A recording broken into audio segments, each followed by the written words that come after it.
बच्चों नमस्कार। आज मैं क्लास 12th में हिंदी मीडियम में विद्युत फ्लक्स बहुत ही इम्पोर्टेंट चैप्टर है। ये एग्ज़ाम व्यू से भी बहुत इम्पोर्टेंट है और फिजिक्स का तो महत्वपूर्ण चैप्टर है ही। आखिर विद्युत फ्लक्स क्या है? फ्लक्स का मतलब होता है बहाव। तो विद्युत का बहाव शब्दों को पहले अपन को समझना है। इसको अपन कैसे परिभाषित करते हैं इसको देखिए। विद्युत क्षेत्र में अगर कोई वस्तु रख दी जाए, उसका पृष्ठ होगा, तो विद्युत क्षेत्र में किसी पृष्ठ से लंबवत गुजरने वाली उस पृष्ठ के तल के लंबवत जो बल रेखाएं गुजर रही हैं, उन बल रेखाओं की संख्या को हम विद्युत फ्लक्स कहते हैं। यह एक अदिश राशि है और इसे ग्रीक वर्ड फाई ई से प्रदर्शित करते हैं। चित्रों में देखिए, बड़ा सिंपल है। ये एक्स दिशा में बल रेखाएं जा रही हैं। ये देखिए, बल रेखाओं की तीव्रता को हमने या विद्युत क्षेत्र को हमने ई से व्यक्त किया हुआ है। ये चूंकि सदिश राशि है विद्युत क्षेत्र की तीव्रता, इसलिए मैंने वेक्टर लगाया हुआ है। यहाँ पर हमने एक पृष्ठ रखा हुआ है।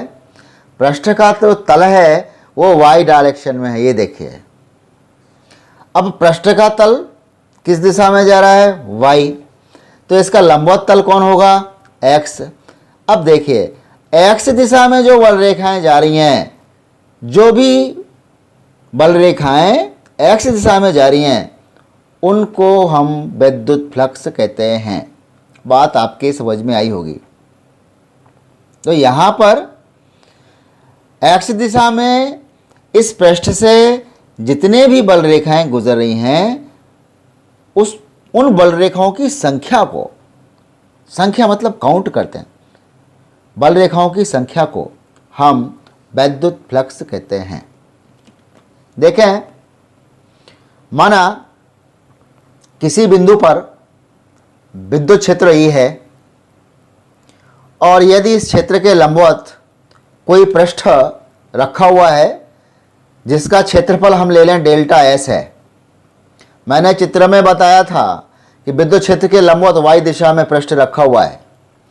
तो अब इस पृष्ठ से जो गुजरने वाला विद्युत फ्लक्स होगा, परिभाषा के रूप में हम ऐसा लिखते हैं, डेल्टा फाई ई बराबर ई इंटू डेल्टा एस। ये ई इंटू डेल्टा एस कैसे आता है ये अपन आगे अभी देखते हैं।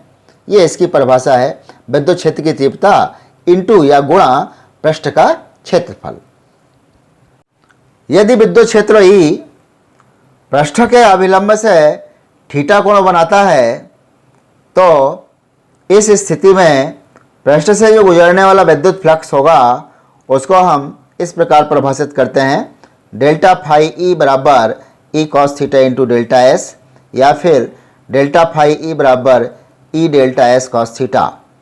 और इसको सदिश फॉर्म में लिखना है तो ये वास्तव में अदिश राशि होता है। दो सदस्यों का अदिश गुणन है और दो सदस्यों का अदिश गुणन हमेशा एक अदिश राशि होता है। इसलिए डेल्टा फाई ई या विद्युत फ्लक्स एक अदिश राशि होगा। तो लिख सकते हैं डेल्टा फाई ई बराबर ई डॉट डेल्टा एस। स्पष्ट है कि किसी पृष्ठ से गुजरने वाला विद्युत फ्लक्स विद्युत क्षेत्र ई तथा क्षेत्र सदिश डेल्टा एस के अदिश गुणनफल के बराबर होता है। अब हम बात करते हैं डायग्राम से, और मैं समझाने का थ्योरी का प्रयास करता हूं। यहाँ पर आप देखें, ये कोई आयताकार पृष्ठ है, इसके तल की दिशा वाई दिशा है और विद्युत क्षेत्र की दिशा एक्स दिशा में है। हमारा उद्देश्य यह है कि यदि हम इस पृष्ठ को घुमाएं, अभी वाई में हैं तो ज़्यादा से ज़्यादा बल रेखाएं निकल रही हैं, फिर हम इसको वाई से कुछ झुका देंगे तो बल रेखाओं की संख्या कुछ कम हो जाएगी, और यदि हम इसको एक्स दिशा में ले आएंगे तो बल रेखाओं को ये हो सकता है रोक देगा। मतलब कोई भी बल रेखाएं पास नहीं होने देगा। पृष्ठ की दिशा को बदलने से बल रेखाओं की संख्या में बदलाव देखा जा रहा है। तो हम क्या करते हैं, इस आयताकार पृष्ठ के क्षेत्रफल को एक सदिश राशि मान लेते हैं, जिसको हम क्षेत्रफल सदिश कहते हैं। जब ये y दिशा में रखा हुआ है तो हमेशा किसी भी पृष्ठ के तल की दिशा को बताने के लिए हम लंब डालते हैं। ये देखिए, ये y दिशा में रखा हुआ है और हम इस पर जब लंब डालेंगे तो ये देखिए x दिशा में आ गया। क्षेत्रफल जो सदिश है उसकी दिशा हो गई x दिशा में, डेल्टा एस। ये देखिए, अगर ये x दिशा में आ जाता है घूम करके, ये देखिए जैसे आया हुआ है इधर ये, तो इसके क्षेत्रफल की दिशा y दिशा में। देखिए लंब डालना है तो जब ये x दिशा में रखा है तो इस पर लंब y दिशा में जाएगा, तो क्षेत्रफल सदिश की दिशा यहाँ क्या हो जाएगी, y दिशा में हो जाएगी। इसी बात को हमको समझना था कि जब ये y दिशा में रखा हुआ है तो विद्युत क्षेत्र और क्षेत्रफल सदिश एक ही दिशा में हैं। एक ही दिशा में होने के कारण ये 0 डिग्री का कोण बनाएंगे और हमारी जो परिभाषा है अदिश दो सदिशों के अदिश गुणनफल की, फाई बराबर E delta S cos theta, और थीटा की जगह यहाँ पर क्या आ जाएगा 0, तो कॉस 0 की वैल्यू क्या आ जाएगी 1, तो फाई इक्वल टू हो जाएगा ई इंटू डेल्टा एस। यहाँ इस स्थिति में सबसे ज़्यादा फ्लक्स पास आउट होगा, अधिकतम फ्लक्स प्राप्त होगा। दूसरी कंडीशन को मैं समझा रहा हूँ, समझने का प्रयास करिए। परिभाषा तो परीक्षा में पूछी जाएगी तो आप अपने आप लिखते चले जाएंगे।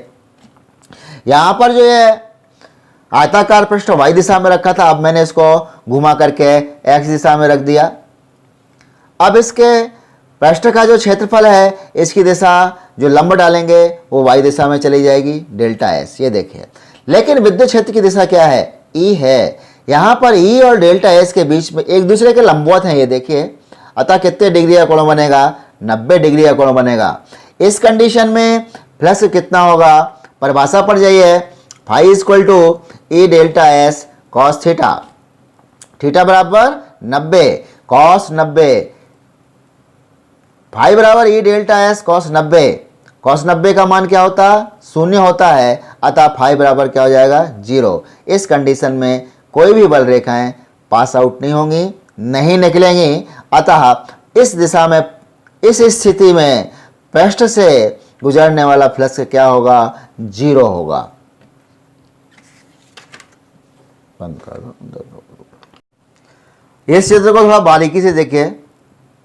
अब हमने इस पृष्ठ को y तल और x तल के बीच में थोड़ा सा झुका दिया। मतलब मेरे कहने का यह है कि जो इसका क्षेत्रफल सदिश है वो विद्युत क्षेत्र E की दिशा से थोड़ा सा कोण बनाएगा, डेल्टा थीटा मान लिया। अब यहाँ आपके 11वीं की बात आ गई, जब आपने दो सदिशों के अदिश गुणनफल की परिभाषा पढ़ी थी, बिल्कुल वही चित्र बन गया, वही शर्तें यहाँ पर लागू हो जाएंगी। यहाँ देखिए E, ये E विद्युत क्षेत्र की तीव्रता और ये डेल्टा एस मतलब क्षेत्रफल सदिश, ये दो सदिश हो गए और इनके बीच में कोण कितना है, थीटा है। अब हम देखते हैं E का जो घटक है इस क्षेत्रफल की दिशा में लाना है। इन बल रेखाओं को कहां पर लाना है, क्षेत्रफल की दिशा में लाना है। इसका मतलब E का जो घटक होगा डेल्टा एस की दिशा में क्या हो जाएगा, E कॉस थीटा। ये कैसे हो जाएगा, यहाँ पे हमने लंब डाल के एक त्रिभुज बना दिया और कॉस थीटा लगा दिया, तो कॉस थीटा बराबर आधार बटे कर्ण OB बटे OA, और OB का मान OA कॉस थीटा, OA का मान क्या है, E है, तो OB बराबर क्या हो गया, E कॉस थीटा। मतलब अब डेल्टा एस की दिशा में विद्युत क्षेत्र का घटक कितना है, E कॉस थीटा इंटू क्षेत्रफल सदिश कितना है, या क्षेत्रफल की वैल्यू कितनी है, डेल्टा एस। तो उस क्षेत्रफल से, इस पूरे क्षेत्रफल से, पृष्ठ के क्षेत्रफल से गुजरने वाला फ्लक्स क्या हो जाएगा, फाई बराबर E cos theta into delta S, या फिर इसको बोलो phi equal to E delta S cos theta. और इसी को हम सदिश रूप में लिखते हैं, फाई बराबर E vector dot delta S, अर्थात दो सदिशों का यहाँ पर अदिश गुणन हो रहा है और अदिश गुणन को हम किससे व्यक्त करते हैं, डॉट से। हम जानते हैं दो सदिशों का अदिश गुणनफल करने से हमेशा एक अदिश राशि प्राप्त होती है। यहाँ पर फाई जो विद्युत फ्लक्स है ये कैसी राशि होगी, अदिश राशि होगी। स्थितियां देख लीजिएगा, जो मैंने अभी समझा उसी को नोट्स में मैंने लिखा हुआ है, पहले समझ में आना चाहिए बच्चों आपको। यदि थीटा बराबर 90 डिग्री, 90 डिग्री का मतलब क्षेत्रफल सदिश और विद्युत क्षेत्र की तीव्रता या विद्युत क्षेत्र की दिशा एक दूसरे के कैसे हैं, लंबवत हैं, तो निकलने वाला फ्लक्स क्या होगा, पृष्ठ से गुजरने वाला फ्लक्स का मान क्या होगा, 0 होगा। हम आपको बता चुके हैं। यहाँ पर फाई बराबर E delta S cos theta, theta बराबर 90 रख दोगे, कॉस 90 का मान 0, अतः फाई बराबर क्या हो जाएगा, 0। दूसरी स्थिति क्या है, यदि थीटा बराबर 0 डिग्री, इसका मतलब क्या हुआ, जब पृष्ठ विद्युत क्षेत्र के लंबवत होता है तो पृष्ठ से गुजरने वाला विद्युत फ्लक्स कैसा होता है, अधिकतम होता है। यही मैंने बताया था। पृष्ठ वाई दिशा में था, पृष्ठ का तल वाई दिशा में था, और जब विद्युत क्षेत्र कैसा था, एक्स दिशा में था। इसी बात को लिखा गया, जब पृष्ठ विद्युत क्षेत्र के कैसा होता है, लंबवत होता है। इस कंडीशन में हम उस पृष्ठ की दिशा को दर्शाने के लिए जो क्षेत्रफल सदिश डालते हैं, वो क्षेत्रफल सदिश विद्युत क्षेत्र के कैसा होता है, समांतर होता है। अर्थात ई और डेल्टा एस ये एक ही दिशा में होते हैं, दो सदिश, और उनके बीच कोण कितना बनता है, 0 डिग्री। यहां पर हम फाई के सूत्र में मान रख देंगे थीटा का ई डेल्टा एस कॉस 0 डिग्री, और कॉस 0 का मान क्या होता है, 1, तो फाई बराबर क्या हो जाएगा, ई इंटू डेल्टा एस। अर्थात इस स्थिति में सबसे अधिकतम फ्लक्स प्राप्त होता है।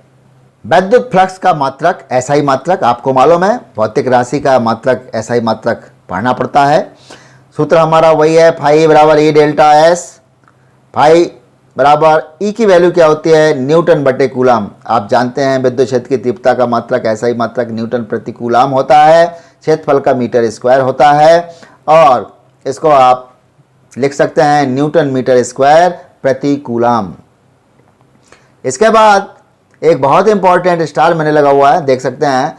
वैद्युत फ्लक्स का एक अन्य एसआई मात्रक होता है वोल्टमीटर। बहुत ही इंपॉर्टेंट, परीक्षा की दृष्टि से यह मल्टीपल चॉइस क्वेश्चंस वगैरह में पूछ लेता है। वोल्टमीटर वैद्युत फ्लक्स का एक अन्य एसआई मात्रक होता है वोल्टमीटर।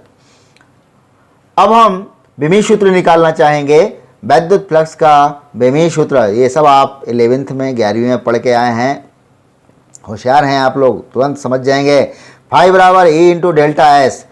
फाई ई बराबर ई का क्या होता है, न्यूटन प्रति कूलाम, इंटू डेल्टा एस का क्या होता है, मीटर स्क्वायर। इसका मतलब न्यूटन किसका मात्रक है, बल का, तो बल का आपको विमीय सूत्र लिखना है mLT-2। कूलाम किसका मात्रक है, आवेश का, आवेश का विमीय सूत्र AT होता है।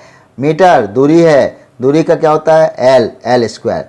इसको आप सॉल्व करोगे तो वैद्युत फ्लक्स का विमीय सूत्र हो गया mL3A-1T-3। बहुत ही इंपॉर्टेंट, परीक्षा में ये वन वर्ड एक शब्द में भी पूछ लेता है, कभी कभी मल्टीपल चॉइस क्वेश्चन में भी पूछ लेता है।